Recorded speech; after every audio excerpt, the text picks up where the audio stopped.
Hi parents, today I'm going to share with you some of the easy crafts and fun ideas that we used for Read Across America Day, where we celebrate the books of Dr. Seuss and his contribution to children's literature.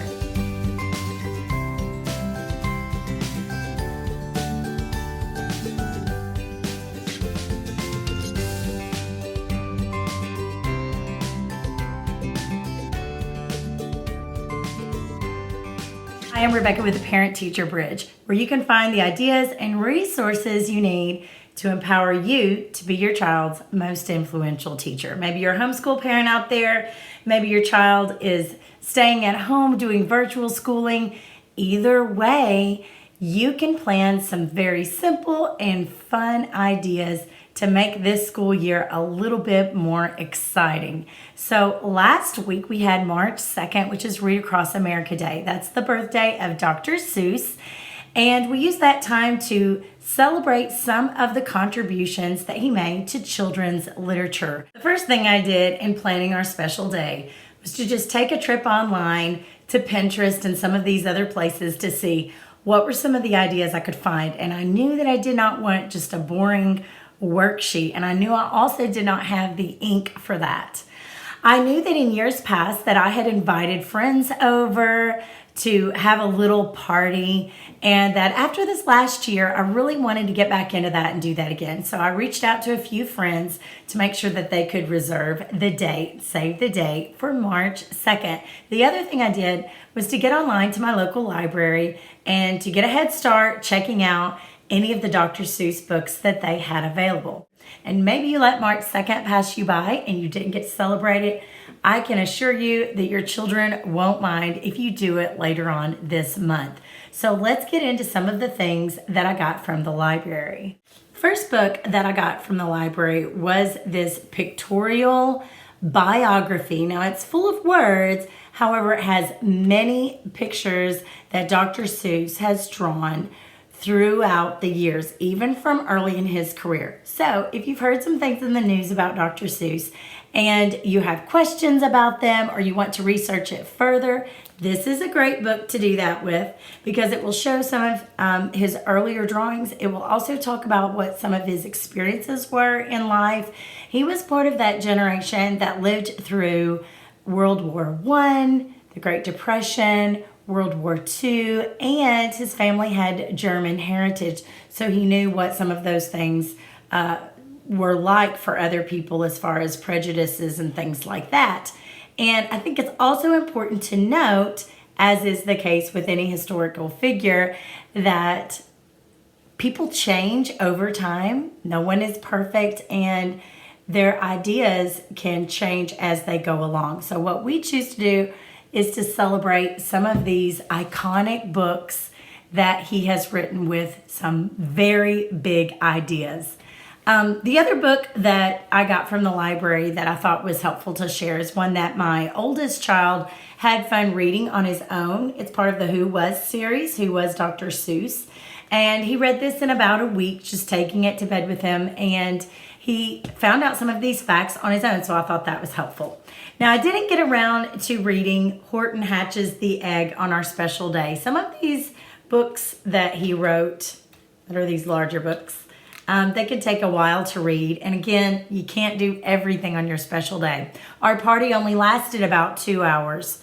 But one helpful thing that I like about this story is a person is a person no matter how small. So that's the good lesson that that one shares. But we also decided to do an activity on the Sneetches. This one is the Sneetches and then a few other stories, but I only read the book about the Sneetches. And the lesson in that is not judging others by the way that they look, whether or not they have a star.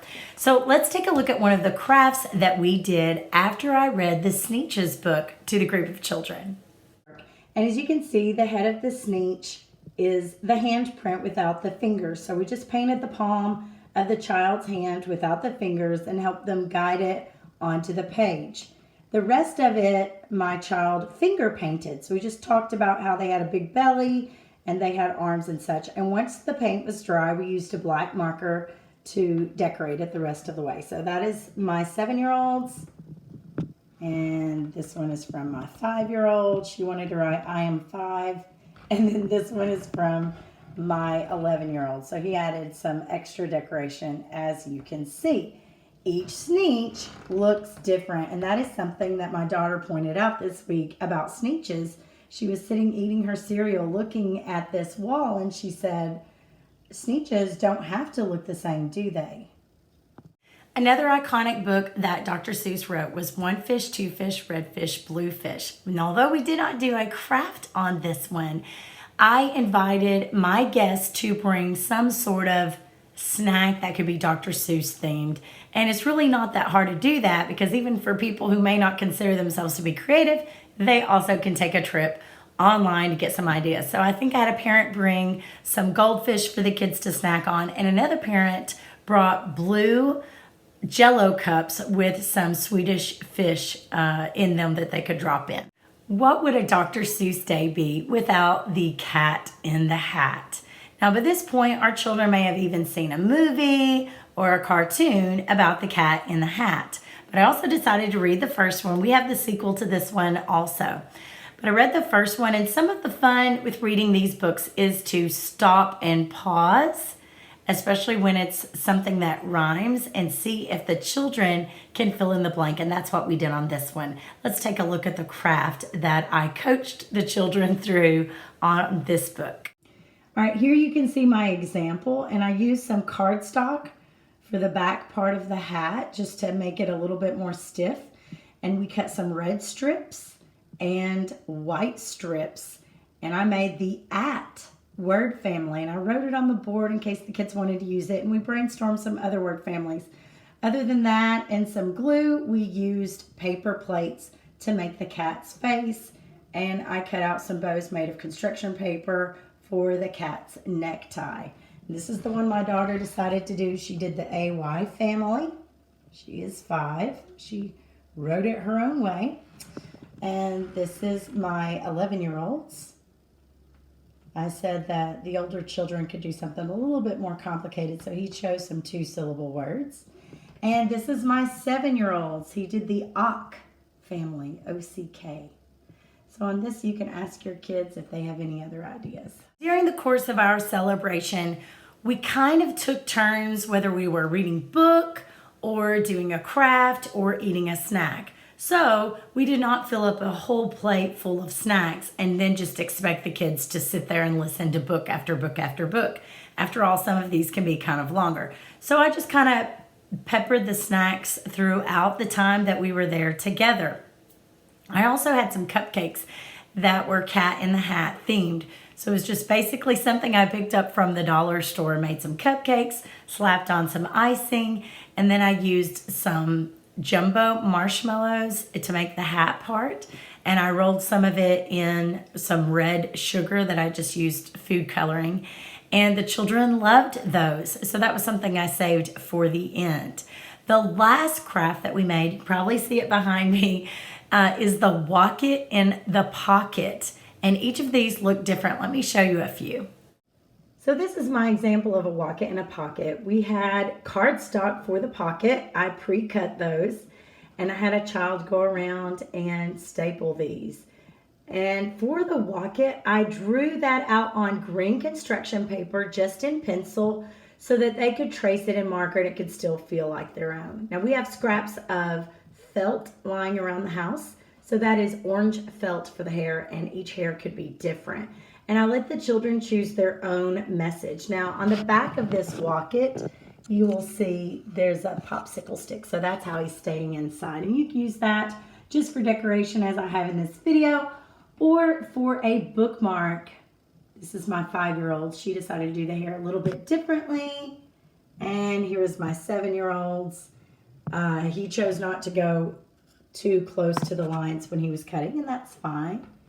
And this is my 11-year-old's.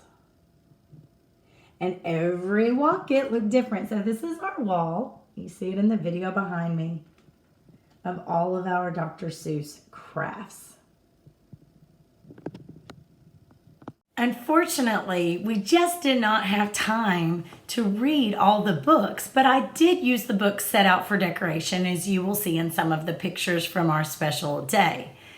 I couldn't send the books home with the children, but many of them had some books at their house that they could look at. So I hope that it inspired them to go home and look at the books. As I was sitting down to make this video and I needed my stack of books, I asked my children, where are my books? They're not in their spot on the bookshelf. And they had actually brought this entire stack of books to their bedroom so that they could look at them on their own. So never forget, when you do any sort of special project or special day, that it might be inspiring your kid. I did read Green Eggs and Ham. It's missing from my stack today, but I think you know what it looks like. And we did have a special snack, which was some pretzels dipped in white chocolate, and then with some M&Ms or green colored white chocolate on top for Green Eggs and Ham. And that was something we did as opposed to a craft. What memories do you have? Leave it in the comment below. What things do you think you might like to try for your child? Remember, you can try any of these really any month you choose. Your child is not going to know the difference between one day and the next, and they will have fun doing this. And it's a great time for them to experience some creativity and learn some lessons along the way. Now, don't forget, I have my free guide, 5 quick tips to immediately improve your child's reading. So be sure to check that out in the link below. Those are some things that you can use today to help your child become a better reader. You can find the Parent Teacher Bridge on Instagram and Facebook. And remember, you are your child's most influential teacher. If you watched my Dollar Tree haul video, then you probably saw that I picked up a few Dr. Seuss pencil sharpeners. I wanted to let you know how those came out. So a pencil sharpener was on the back of these. I picked out 3 for each of my 3 children. So what I decided to do was to tear off the pencil sharpener from the back, and I used, instead of just doing magnets like I